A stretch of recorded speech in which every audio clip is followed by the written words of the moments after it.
नमस्कार। आपका अखबार के संग में आपका स्वागत है। मैं हूं प्रदीप सिंह। अपने पैर पर कुल्हाड़ी मारकर खुश होने वाले किसी व्यक्ति को आपने देखा है?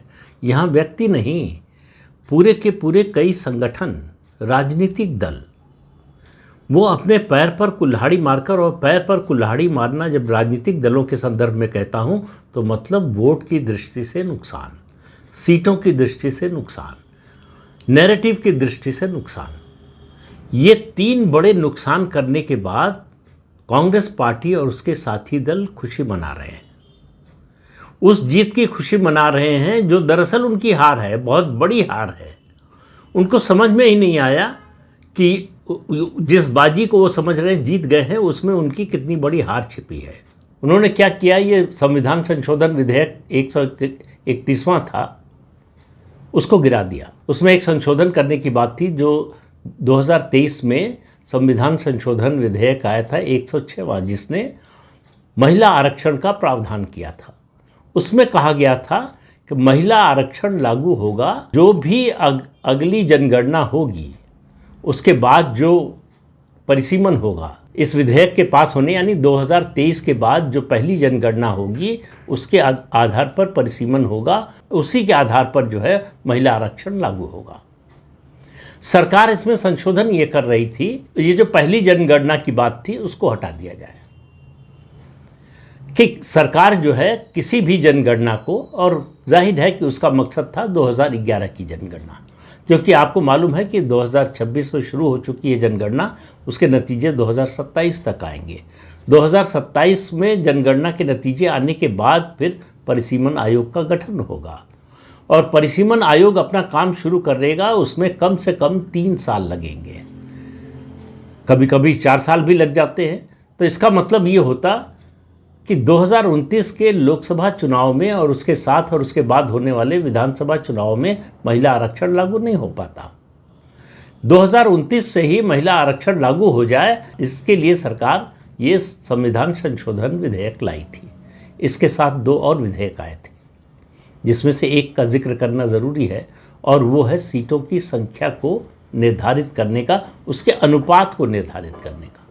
दक्षिण के राज्यों को आशंका थी कि उनकी आबादी ज़्यादा नहीं बढ़ी है, तो इसलिए उनकी सीटें कम हो सकती हैं।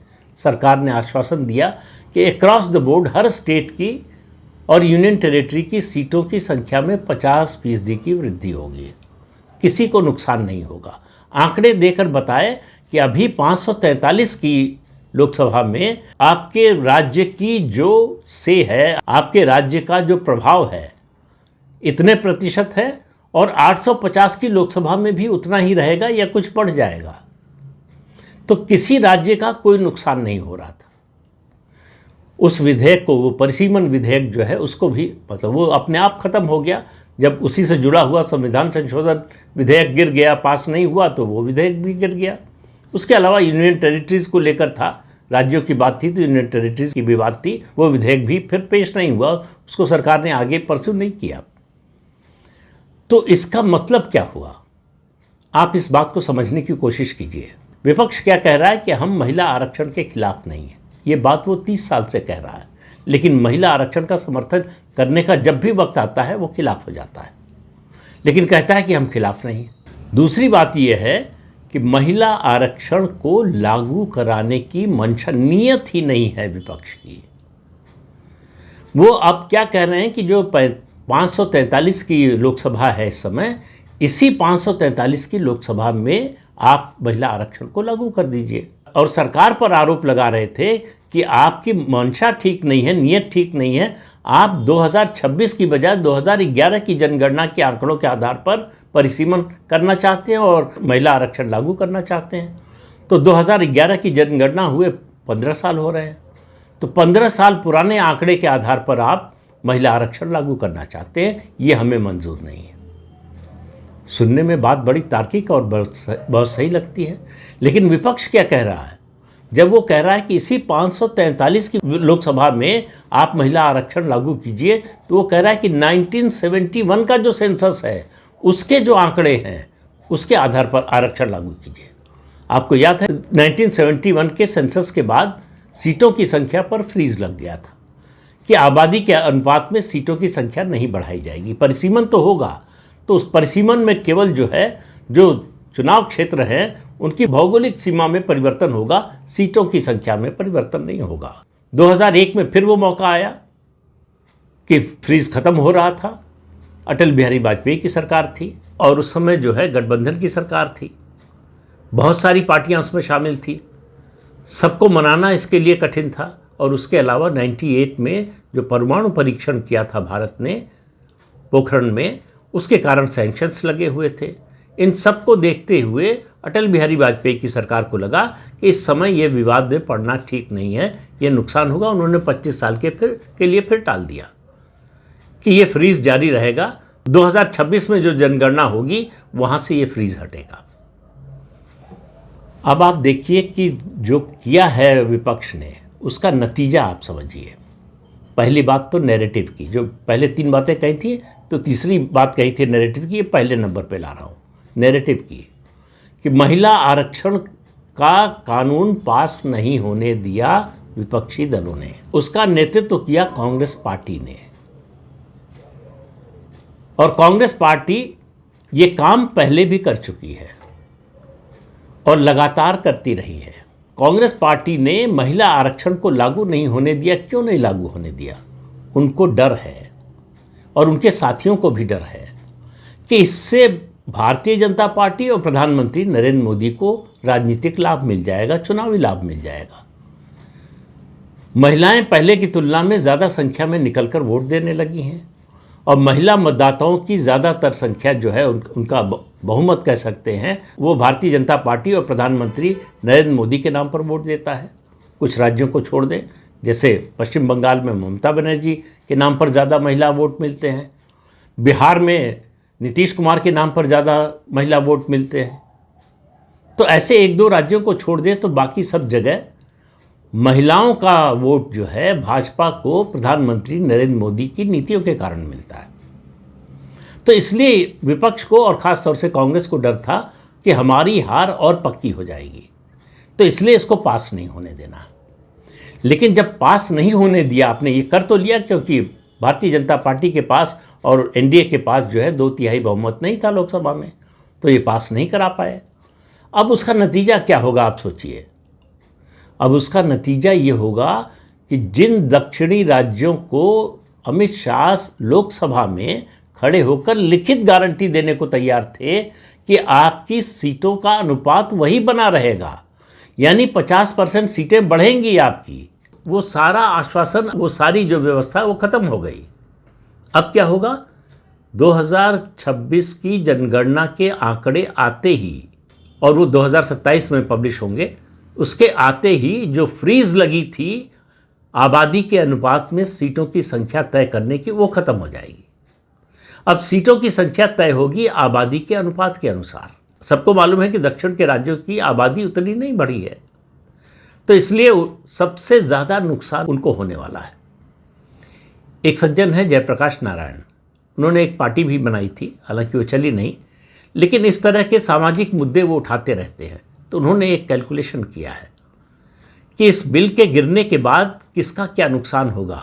उन्होंने कहा इसके बाद अब 7 राज्यों में 35 लोकसभा सीटें घटेंगी और उसका ब्यौरा दिया। आंध्र प्रदेश में 5, तेलंगाना में 3, तमिलनाडु में 10 सीटें घटेंगी, कर्नाटक में 2, केरल में 7, उड़ीसा में 4 और पश्चिम बंगाल में 4। ये सब विरोध करने वाले इन्हीं राज्यों में ज़्यादा हैं। इन सब राज्यों की सीटों की संख्या लोकसभा में अब घट जाएगी, जिसको 50% बढ़ाने का वादा कर रही थी सरकार। इसलिए कह रहा हूं पैर पर कुल्हाड़ी मारी है। दूसरा नैरेटिव की बात कर रहा था शुरू से मैं। नैरेटिव जो है कि महिला आरक्षण का विरोध किया पूरे विपक्ष ने, महिलाओं को अधिकार देने से मना कर दिया, महिलाएं देश की नीतियां तय करने में उनकी भागीदारी हो, इसको रोक दिया विपक्ष ने, कांग्रेस पार्टी ने। तो ये नैरेटिव हार गए। महिलाओं को अधिकार देने का, सीटें बढ़ाने की बात कर रही थी सरकार, आश्वासन दे रही थी, लिखकर देने को तैयार थी, अब सीटें कम होंगी। जो हल्ला मचा रहे थे कि सीटें कम हो जाएंगी, उस कम होने जा रही हैं। ये व्यवस्था सरकार ने नहीं की है, ये विपक्षी दलों ने ये व्यवस्था कर दी है। 4 राज्य हैं जिनकी सीटें बढ़ेंगी। 4 राज्यों में 34 लोकसभा सीटें बढ़ेंगी। इसमें सबसे ज़्यादा उत्तर प्रदेश में 12 सीटें बढ़ेंगी, बिहार में 10, मध्य प्रदेश में 5, राजस्थान में 7। तो इस तरह से जो एम.के. स्टालिन और उनके साथी ये नैरेटिव चला रहे थे कि प्रधानमंत्री नरेंद्र मोदी उत्तर भारत में सीटों की संख्या बढ़ाना चाहते हैं और दक्षिण के राज्यों की सीटों की संख्या घटाना चाहते हैं, वो उन्होंने खुद कर दिया। सरकार इसका ठीक उल्टा कर रही थी। सरकार एक तरह से उत्तर भारत के राज्यों के साथ नाइंसाफी कर रही थी कि उसी प्रोपोर्शन में जो है सीटें बढ़ा रही थी सबकी, जबकि नॉर्थ इंडिया के राज्यों की सीटें और ज़्यादा बढ़नी चाहिए थी आबादी के अनुपात में। तो बराबरी पर ला दिया था। उस बराबरी को ख़त्म कर दिया कांग्रेस पार्टी, डीएमके और उनके साथियों ने। अब ये काम खुद विपक्ष ने किया है तो इसकी शिकायत भी नहीं कर सकते। तो अब स्थिति ये हुई है कि इस संविधान संशोधन विधेयक के गिरने से by default Bharatiya Janata party को चुनावी लाभ हो गया है। और चुनावी लाभ किस तरह से हुआ? एक तो नैरेटिव का कि इस सरकार ने भरपूर कोशिश की, आखिरी समय तक विपक्ष की बातें मानने की कोशिश की, विपक्ष के सामने उसके सुझाव के मुताबिक प्रस्ताव रखे, विपक्ष ने मानने से मना कर दिया क्योंकि वो तय करके आए थे कि इसको पास नहीं होने देना है, महिला आरक्षण लागू नहीं होने देना है। ये संदेश विपक्ष ने कल लोकसभा से दे दिया पूरे देश को। उनको पता नहीं है या पता है तो उनको इस बात का एहसास नहीं है।